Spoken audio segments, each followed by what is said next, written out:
অবস্থা প্রচন্ড খারাপ বন্ধুরা, ভুট্টার অবস্থা দেখে কোনো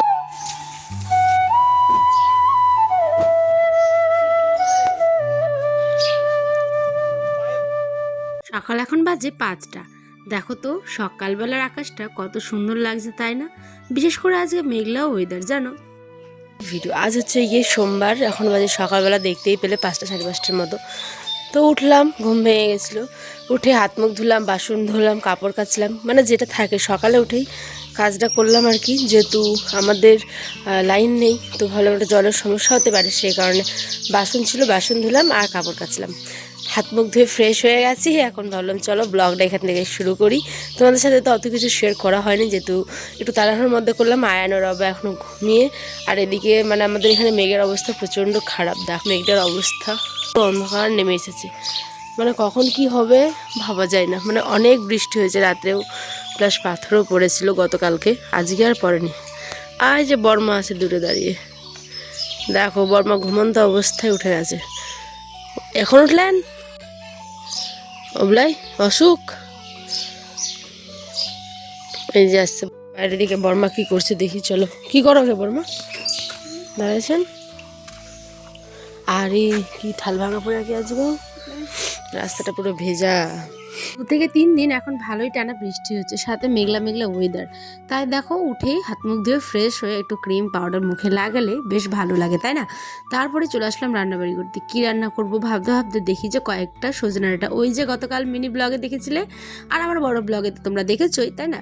এই সজনাগুলো গাছ থেকে টাটকা পাড়া, একটুখানি শক্ত হয়েছে কিন্তু খেতে মন্দ নয়। আম দিয়ে মাছ দিয়ে মজা লাগে খেতে, জানো। এদিকে ভাতটাও টকবক করে ফুটছে, চলো কিছু কাপড় ছিল সেগুলোকে দিয়ে আসি। আচ্ছা একটা কথা বলি তোমাদের, ইউটিউব এমন একটা প্ল্যাটফর্ম যেখানে নিজের ক্রিয়েটিভিটি প্রত্যেকটা মানুষকে দেখানো উচিত, তাই না? এবার কেউ যদি না দেখায় সেটা তার ব্যক্তিগত মতামত, কেউ কি কাউকে প্রেশার করতে পারে বলো? এক একজন মানুষ এক এক রকমের, মানে আমি জানি আমার ভিডিও দেখে অনেকে, আবার কি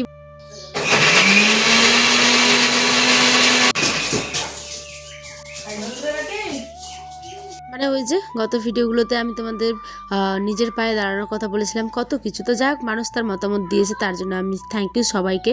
তো এখানে আমাকে অনেকে কমেন্ট করেছে যে আমি দিদিভাই করতে চাই কিন্তু করতে পারি না। বিশ্বাস করো, তুমি একবার হলেও চেষ্টা করো বোঝানোর তোমার ফ্যামিলিকে বা আর কিছু, যাতে করতে দেয়। কারণ প্রত্যেকটা মানে কন্টেন্ট ক্রিয়েটার বলো বা প্রত্যেকটা মেয়েদেরই নিজের পায়ে দাঁড়ানোটা বিশেষ করে দরকার, ঠিক আছে? তো দেখো আমি কিন্তু এখানে রান্না করে নিলাম কি বলো তো, মুসুর ডাল দিয়ে সজনে আলুর একটা ভালো তরকারি। আমাদের দিকে এটা প্রায় কম বেশি প্রত্যেকটা ঘরে ঘরেই খাই।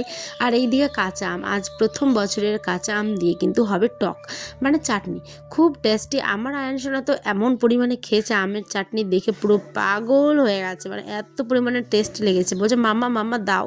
তো দেখো এখানে কিচ্ছু না, সিম্পল একটা রেসিপি। 5 ফোড়ন, তোমরা চাইলে এখানে মাস্টার্ড অয়েল দিতে পারো, মানে সর্ষের দানা, ঠিক আছে, গোটা সর্ষে। তা আমের সর্ষে ছিল কিন্তু পুরনো, তো ভাবলাম তিতা করে যদি, সেই কারণে 5 ফোড়ন আর শুকনো লঙ্কা ফোড়ন দিয়ে দিলাম হচ্ছে তেজপাতা। তারপরে দিয়েছি জল, তারপরে দিলাম হলুদ আর লবণ। ভালো করে সিদ্ধ হয়ে যাওয়ার পরেই মিডিলে দিয়েছিলাম হচ্ছে চিনি বেশ খানিকটা। দেখো কি সুন্দর হয়েছে। আর এইদিকে ভাতও রেডি, এদিকে তরকারিও রেডি। বড়মশাই এখন খেয়ে দিয়ে যাবে, সেই সকালে উঠেছে, বললাম না 5টার দিকে, এখন প্রায় বেজে গেছে 8টে না 9টা এরকম। আমার বর খেয়ে বলছে খুব ভালো হয়েছে, মানে ওকে আমি যেটাই দিই সেটাই সোনা মুখ করে খেয়ে নেয়। বরটা আমার ভালোই। যাই হোক, এখানটায় আমার বরমশাই চলে গেল তার খাওয়া দাওয়া নিয়ে। আর এদিকে আমি একটুখানি পাঁপড়, পেঁয়াজ, চাটনি, ভাত সব নিয়ে একসাথে বেশ খেলাম, ভালো লাগলো খাবারটা, জানো। আর এইদিকে চাটনির সাথে পাঁপড়, যার জুড়ি মেয়েরা কিন্তু ভার।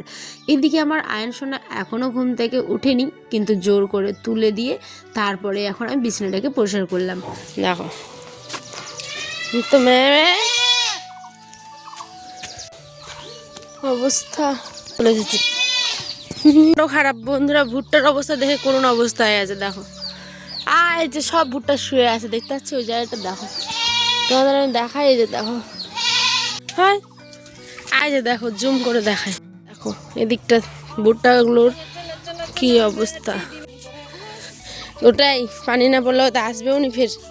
ইস দেখেছো বন্ধুরা, দেখো ভুট্টা গাছগুলো, ইয়া এখান তো পুরো শুতে গেলে গিয়ে একদম কে আল্লাহ।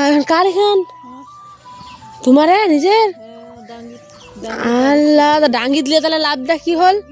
মাকাই লাগানোই লোকলা ভুল করে মায়ের ধান লাগা দুটা ফসল একবারে যেটা লাভ এটা একলা এটা লাভ এটা ঠিক কিন্তু ভাঙে গেলে তো লস তবু তো ধরি আর এরম যদি এর আগেও তো ভাঙিয়া মেলায় ইস কি অবস্থা টানা ঝড় বৃষ্টি হওয়ার কারণে মাঠের ফসল একেবারে শেষ বলতে পারো কিচ্ছু নেই মাঠে সব ভেঙে চুর একাকার কাণ্ড আর এই দিকে দেখো আমি রাত্রিবেলা মানে তখন গেছিলাম খিচুড়ি আনতে সকালে 11টার দিকে আর এখন একদম রাত্রে সিম্পল আমাদের মেনু ডালের ভর্তা আর আলু ভর্তা ডিম ভাজি আর করেছিলাম পাঁপড় ভাজা এইটা দিয়ে গরম গরম খেতে না অমৃত লাগে জানো এই যে আলু ভর্তাটা মেখেছি দেখেই লোভ লাগছে এখন আবার খেতে ইচ্ছে করছে যাই হোক আলু ভর্তাটা পুরো সফট হয়েছিল মোলায়েম একদম আর এদিকে ডিম ভাজা পাঁপড় ভাজা তো পুরো বাচ্চাদের মতো করে পাঁপড় ভাজা ডিম ভাজা এই সমস্ত কিছু থাকলে ওরা আর কিছু চায় না একটু ঘি নেয় ব্যাস খেয়ে নেয় এটাই ছিল আজকে তার খাওয়া দাওয়া আর এইদিকে আমিও এখন ব্লগটা শেষ করছি তাহলে ভালো থেকো সুস্থ থেকো আয়নকে খাওয়াবো এখন টাটা আল্লাহ হাফেজ।